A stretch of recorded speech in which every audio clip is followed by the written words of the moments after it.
Hey, my name is Pavel. Welcome back to this video series that I'm doing called Watching Bucket List Movies. The last video I watched Jaws and basically how the series works. I'm going to be really quick. I already made a video explaining everything, but basically I have this poster, everything grey on this I haven't seen, and there's a lot of classics on it that I haven't seen and it's extremely embarrassing, such as Old Boy, Blade Runner, 12 Angry Men.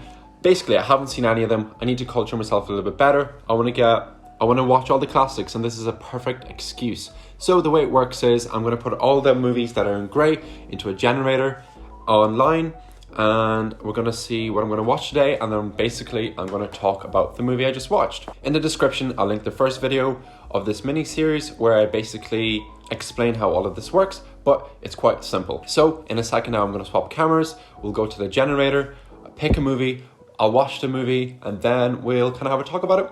And hopefully I'm actually able to speak about it because I feel like there's so many classics that I just won't be able to say much about. And since they are classics, there's already so much said about them, like Citizen Kane. Like there's still new articles being written about Citizen Kane. So if I've already seen it, but if I already picked that movie, there's probably very little I could add to the conversation around it, but I could give my general opinion. So yeah, I'm gonna swap cameras, pick a movie and tell you what it is, and then I'll watch it. Cool. Okay, wheel is spinning. And this video, we will be watching Vertigo or Psycho? I can't even tell. Hey, we're gonna be watching Psycho. Okay, so we're gonna be watching Psycho. I know very little. I know it's a Hitchcock movie, and I know Bates Motel was inspired by it. And that's all I kind of know. I know the iconic score or the music in it. I'm gonna go watch it, and then I will talk about it at the very end of this video. Cool, so be right back. Okay, so I just finished watching Psycho, directed by Alfred Hitchcock, and that was so good. But before I kind of speak about what I thought about it, I'm just gonna do this thing where I read Google reviews of the movie because they're so funny. This is inspired by the podcast Cast, which is so good, so go check that out because that's kind of where I got this idea from. So let me read these reviews that are quite funny, and then I'll actually talk about the movie and tell you what I thought about it. Cool. Prabhupin said, waste hero don't know how to act. He is main negative point of this movie, except all good. Nice story. So we have Matthew Brady here that said, dude, Anthony Perkins is so good. So good. So good. In fact, he's kind of epic. I like that. And then one more, Ayush said, coming back to Psycho, if I'm not wrong, this was Hitchcock's first attempt at a psychological horror, thriller, and he nailed it. So there you go, that's those Google reviews.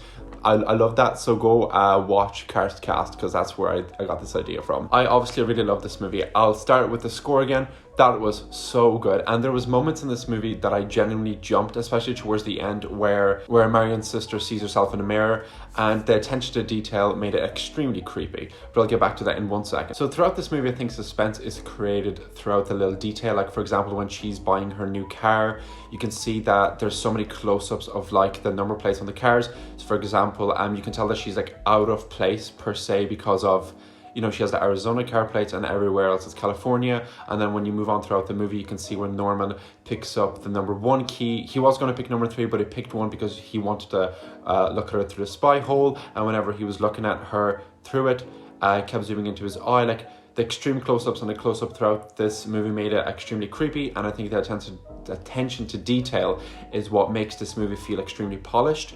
And also the close-ups make you kind of mistrust the characters, like you feel weird about them. Once again, the attention to detail when Marion is killed and Norman is cleaning up and he throws the car away into the swamp like Michael Scott. Are you okay? Swim for it! I got yeah, the attention to detail is what makes this movie feel so perfect and so pristine and so shiny. And also I feel like this movie doesn't treat the viewer like an idiot. You're made to think about everything, even with the ending where you feel like where the detective is kind of telling you everything, but that's not true because it still makes you think about like his split personality, kind of a spoiler, but it kind of makes you think about his split personality and his like past and like his attitudes towards everything, especially when you know the context that he killed his own mother and how he kind of like has a dual personality, and sometimes he's his mother and sometimes he's himself. And I think it's great, like it kind of tells you a lot, but it also leaves you thinking. thinking quite a lot about the movie. And I think the casting was so good. Like Marion's character, I don't know what it is about her. I think it's her eyes, but she just kind of seemed like just a perfect actress for this movie. Like she came across as intimidating, a little bit scary, and just like a confident character, and I just loved that. And the same with Norman, like initially he seemed so sweet and likable, and you were like, oh, he's gonna be harmless, and then he kills her. Yeah, it's a bit weird. And also, he looks like Andrew Garfield, so I was like, oh, he looks sweet, he looks like Andrew Garfield, but no. He was a killer, and you know, he had a bad past and everything, but he still at the end of the day did kill Marion. Also, what psycho just goes into the shower and turns the water on and doesn't wait for it to heat up?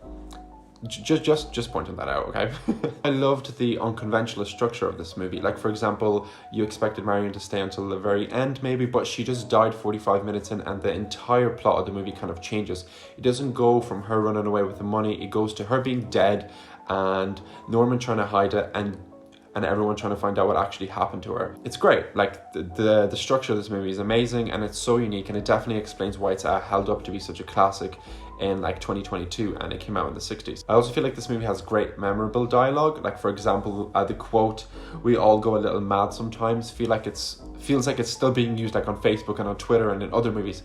Like, it's a very quotable movie, it seems. It's also surprisingly really funny through the quick snappy kind of dialogue and like the conversations the characters are having between themselves. It's such a good movie, and it's also so depressing, especially in the end when you find out about his past. I think I liked it a little bit more than Jaws, so I'm gonna give it a 9 out of 10.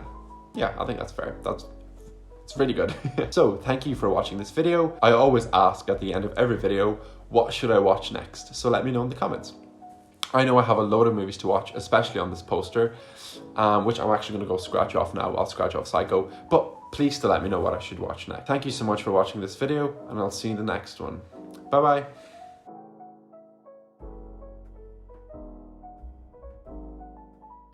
Okay, let's scratch this off. This is either going to be ASMR or awful.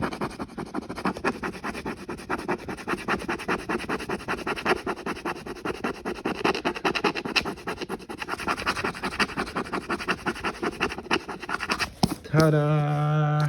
There you go, Psycho's done, and there's still like 54 movies to go.